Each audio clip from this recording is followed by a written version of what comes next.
یعنی راجہ صاحب وفات پا چکے تھے، مگر ان کی موت کے بعد مجھے ان کی سچائی کا پتہ چلا کہ وہ ایک جادوگر کے ساتھ مل کر مجھے اور بچوں کو مار کر ساری ریاست پر قبضہ کرنا چاہتے تھے، مگر اس جادوگر کی اپنی نیت خراب ہو گئی اور اس نے انہیں 2 پریوں کی مدد سے مروا دیا۔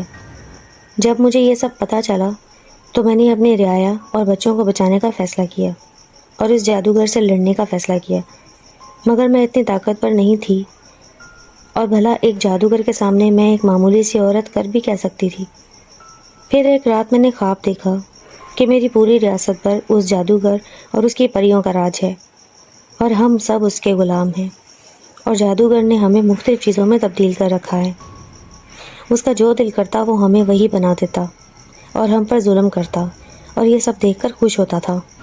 مگر میری حالت تب خراب ہوئی جب میں نے اپنے بچوں کو قید خانے میں چوہا بنے دیکھا۔ ان کو اتنی گندگی میں دیکھ کر مجھے بہت تکلیف ہو رہی تھی۔ میں جیسے نیند سے جاگی تو میں نے اپنی رعایا کو اکٹھا کیا اور سبھی سپاہیوں کو حکم دیا کہ سب عورتوں اور بچوں کو یہاں سے کسی دوسرے شہر لے جاؤ اور محفوظ مقام پر پہنچا دو۔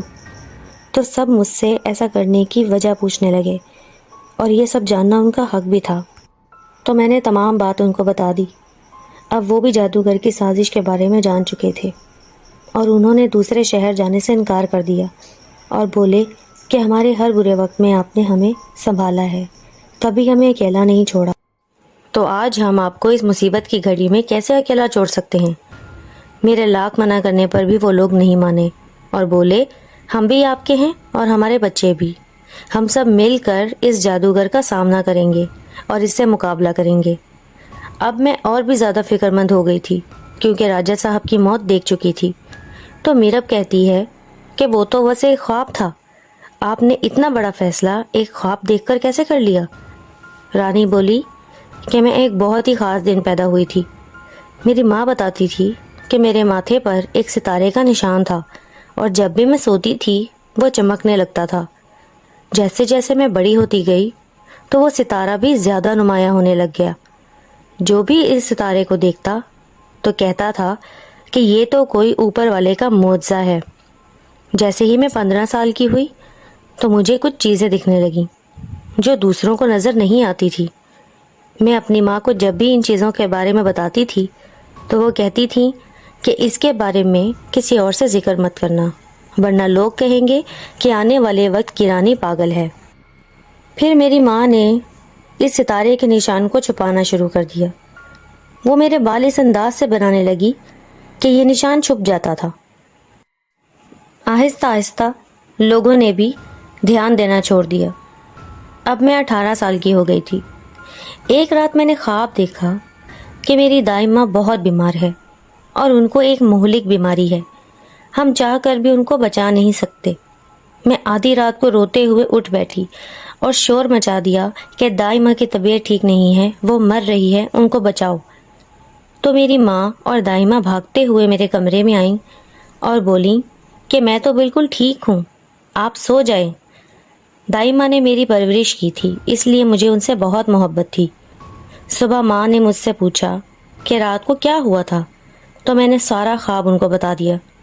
ماں نے بولا کوئی بات نہیں، بس وہ تو ایک خواب تھا، اس کو بھول جاؤ اور تیار ہو جاؤ، آج تمہیں دیکھنے دوسرے شہر سے شہزادہ آ رہا ہے۔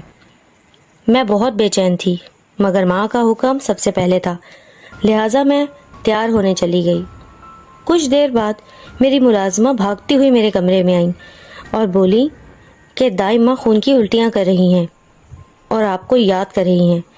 میں بھاگتے ہوئے ان کے پاس گئی تو وہ بس آخری سانسیں لے رہی تھی اور مجھے بولیں کہ تم نے جو خواب دیکھا تھا دیکھو وہ پورا ہو گیا، مگر ایک بات یاد رکھو، اپنے خوابوں کا ذکر آس پاس کے لوگوں سے مت کرنا، ورنہ یہ لوگ تمہاری اس طاقت کا غلط استعمال کریں گے۔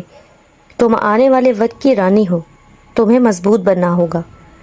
اور اتنا کہہ کر وہ اپنے خالق حقیقی سے جا ملی۔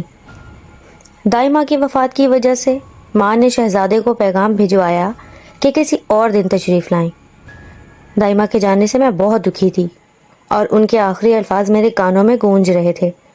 اسی وقت میری ماں میرے کمرے میں آئی، مجھے سینے سے لگایا اور بولیں کہ میری بچی میں تمہاری حالت سمجھتی ہوں، مگر کبھی کبھی ہمیں کچھ چیزوں کو نظر انداز کر کے آگے بڑھنا ہوتا ہے۔ دائمہ کی باتوں کو یاد رکھنا اور اپنے خوابوں پر کسی کو حکومت مت کرنے دینا۔ میں ہر رات ایک نئے خواب کے ساتھ اٹھتی تھی اور اپنے وقت پر وہ خواب پورا ہو جاتا تھا۔ میں نے اپنا بچپن دیکھا، اپنی جوانی دیکھی، لوگوں کو اس دنیا میں آتے دیکھا اور جاتے ہوئے بھی دیکھا۔ اب مجھے اس کی عادت ہو گئی تھی۔ پھر ایک دن مجھے میرے بارے میں خواب آیا جو آج تک پورا نہیں ہوا۔ تو کشف کہتی ہے کہ وہ کون سا خواب تھا؟ تو رانی بولی کہ وہ خواب کچھ یوں تھا۔ میں قریب 10 سال کی تھی۔ ایک بہت بڑے درخت کی شاخوں نے مجھے باندھا ہوا ہے۔ میں مدد کے لیے آوازیں لگا رہی ہوں اور تبھی وہاں 7 لوگ آتے ہیں اور اچانک میرے ماتھے کا ستارہ چمکنے لگتا ہے۔ اس میں سے روشنی نکل کر ان کے گلے میں ڈلے لاکٹ سے ٹکراتی ہیں تو ہر طرف روشنی ہو جاتی ہے اور میں جوان ہو جاتی ہوں۔ تو عمر کہتا ہے اس کا مطلب آپ کے خواب سچے ہو جاتے ہیں، مگر حیرانی اس بات کی ہے کہ آپ کو راجہ صاحب کا خواب کیوں نہیں آیا کہ وہ آپ کو مارنا چاہتے ہیں؟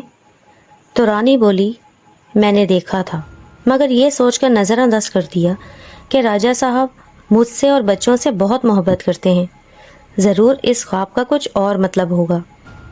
اور ویسے بھی جیسے میرا وہ خواب پورا نہیں ہوا، ہو سکتا ہے یہ خواب بھی پورا نہ ہو، مگر ہونے کو کون ٹال سکتا ہے؟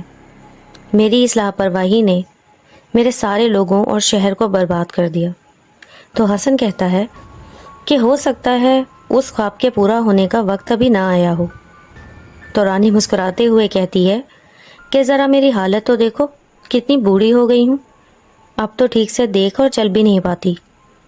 تو مناہل کہتی ہے آپ نے سب کچھ بتایا، مگر یہ نہیں بتایا کہ آپ کی رعایا کے ساتھ ہوا کیا اور آپ یہاں قید میں کیسے پھنس گئیں؟ آخر یہ کون سی جگہ ہے اور ہم یہاں کیوں ہیں؟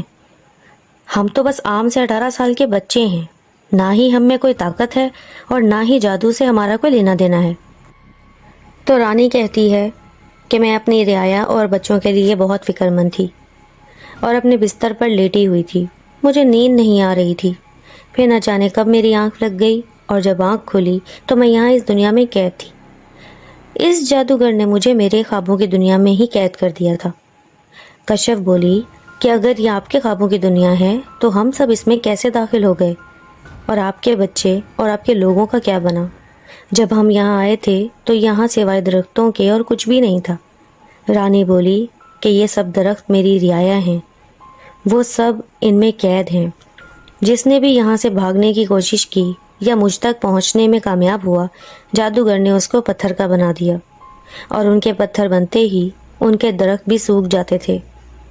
عمر بولا اس کا مطلب کہ اب تک ہم نے جن بھی چیزوں کا سامنا کیا وہ سب آپ کے خوابوں کا حصہ ہے۔ تو رانی نے پوچھا کہ کیا ہوا ہے تم لوگوں کے ساتھ؟ تو وہ سب کچھ رانی کو بتا دیتے ہیں۔ تو رانی کہتی ہے کہ بھلے یہ سب خواب میرے ہیں، مگر ان کا استعمال وہ جادوگر اپنے طریقے سے کر رہا ہے۔ تم لوگ بھی اب یہاں پھنس گئے ہو۔ وہاں دوسری طرف قاسم ایک الگ جگہ قید ہو گیا تھا، مگر اب اس کا پاؤں پہلے سے بہتر تھا اور وہ وہاں سے بھاگنے کے لیے راستہ اور روشنی تلاش کر رہا تھا۔ اس کو اپنے سے زیادہ اپنے دوستوں کی فکر ہو رہی تھی۔ قاسم کو یہ تک نہیں پتا تھا کہ وہ جس جگہ پر قید ہے ہر طرف گہرا کالا اندھیرا چھایا ہوا تھا، جیسے وہ اندھا ہو گیا ہو۔ کچھ دیر بعد اس کو کسی کے بولنے کی آواز آتی ہے تو وہ ہوا میں اپنے ہاتھ یہاں وہاں ہلانے لگتا ہے کہ اگر کوئی سامنے ہے تو اس سے میرے ہاتھ ٹکرا جائیں گے۔ اسی طرح کرتے کرتے اچانک وہ زمین میں دھنسنے لگا اور ایک نئی جگہ پہنچ گیا۔ وہاں بہت سارے لوگ تھے، مگر سب کے چہرے عجیب تھے، سب کے ہونٹ غائب تھے اور وہ بول نہیں سکتے تھے۔ قاسم یہ منظر دیکھ کر بہت زیادہ ڈر جاتا ہے اور سوچتا ہے کہ ضرور یہ لوگ بھی یہاں قید ہیں، اگر اس نے مجھے دیکھ لیا تو مجھے بھی ان جیسا بنا دے گا۔ پھر ان میں سے ایک آدمی اشارے سے اس کو کہنے لگا کہ 12 بجنے سے پہلے یہاں سے بھاگ جاؤ، اگر جادوگر آ گیا تو تمہارا حال بھی ہمارے جیسا کر دے گا۔ وہ اس کو کہتا ہے کہ یہاں بس 1 گھنٹے کے لیے روشنی آتی ہے، اور باقی سارا وقت یہاں اندھیرا چھایا رہتا ہے. تمہیں اسی روشنی میں راستہ تلاش کرنا ہوگا. تو قاسم اس کی بات کو ذہن میں رکھتے ہوئے راستہ تلاش کرنے لگتا ہے. اچانک اس کی نظر ہوا میں جھولتی ہوئی ایک زنجیر پر پڑتی ہے.